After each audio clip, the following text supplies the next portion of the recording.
kinakailangan, Mr. Chair, na ang anumang pogo doon sa lugar ninyo ay meron pong lisensya sa bayan. Ano po? Alam ko po, mayroon po lisensya sa PubCorp. Sino po nagbigay ng lisensya? Alam ko po yung PubCorp po. Yung alam po PubCorp? namin, alam po namin meron Pero po, hindi po, yung municipality dapat nakakaalam din, di po ba? siyempre po kami po, in-endorse po namin yung... Ayan, in-endorse po nyo. Sino po nag-endorse? Yung mayor? kami po ang Sangguniang Bayan. Ang Sangguniang Bayan. Siyempre, may basbas ng mayor. Siya pong nag-request. Sino po yung mayor? Si Mayor Alice Goo po. Si Mayor Alice Goo ang nag-request nung Pogo Opo, para na sa... bigyan ng lisensya ng Sangguniang Bayan at ang PubCorp ang nagbigay na lisensya. Yan po ang alam ko po. Therefore, alam po ni Miss Alice na mayroong Pogo sa Bamban at siya ang nag-request na ang Pogong yan ay sang-ayunan ng Sangguniang Bayan at kayo ang presiding officer ng Sangguniang Bayan. Opo, at bilang Vice Mayor po, in-endorse po nagkaroon po ng motion para po bigyan po namin ng Siguro ho, resolution. walang binibigay yung Pogo sa Sangguniang Bayan, no? Hindi ko Hindi, huwag kayong tatawa Wala sa po. akin. Wala po, Your Honor. Alam ko po ang kalakaran sa LGU. Mayor, alam ko, wag niyo po kaming gagawin tanga dito. Alam ko, ito naging mayor po ito eh. Oo.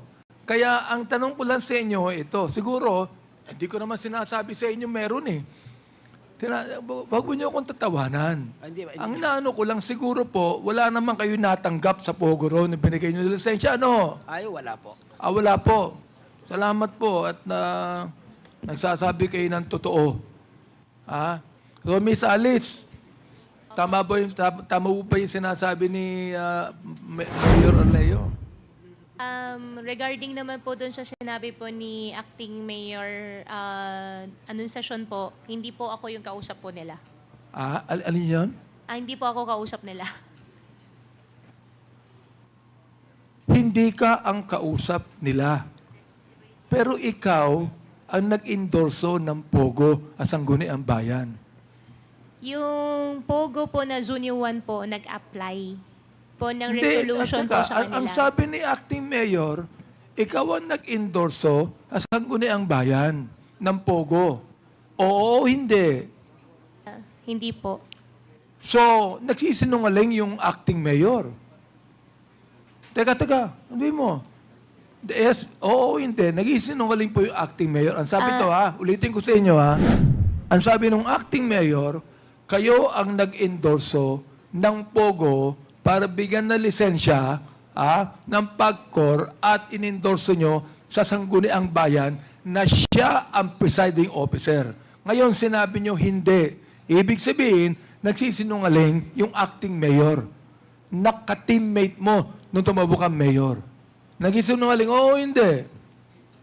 Your Honor, You're under oath. Opo, I'm under oath. You're under oath, Opo, and if you answer me, nagsisinungaling ba yung acting mayor o hindi? Hindi po ako yung nag-endorse. Teka. Sinabi niya eh. Sinabi niya ikaw nag-endorse eh. You answer me. Hindi po ako nag-endorse. Hindi ka nag-endorse. Ibig sabihin, nagsisinungaling yung mayor. Nagsisinungaling yung acting mayor. Your Honor, Teka. Bakit ka umiiwas? Sabi mo, hindi ka nag-endorse. Sabi nung mayor, in-endorse mo. Ibig sabihin, itong tanong ko, nagsisinungaling yung acting mayor. Oo, hindi. Your Honor, hindi ko po alam kung... Oo, hindi. Your Honor, hindi po ako nag-endorse. Teka. Hindi ka nag-endorse eh. Tama. Yun ang sabi mo, di ba? Ang sabi nung acting mayor, ikaw ang nag-endorse. Ang simple na ng tanong ko eh. Tagalog pa nga eh. Di ba? Therefore, kung hindi ka nag-endorse, in-endorse, sabi ni acting mayor, ikaw ang nag-endorse, sinungaling yung acting mayor. Your Honor, hindi po ako nag-endorse. Teka. Huwag mong babaguhin tong... Ano ba naman? Sabihin mo lang yes or no. Yes or no lang, ba't papahabain mo pa na hindi ka nag-endorse? Uulitin ko ang tanong ko Para kang yung sa budget hearing ng DepEd eh. Ulitin ko, tanong ko ang sabi ng acting mayor, ikaw ang nag-endorse. Ang sabi mo, hindi ka nag-endorse. Sino nag-isinungaling? Ikaw o siya? Your Honor, hindi po ako nagsisinungaling. Hindi. Therefore, siya nag-isinungaling. I Teka. think Hindi ka better nag-isinungaling. Opo, I think Your Honor better Huwag tanungin po mo natin pilugin siya. dito.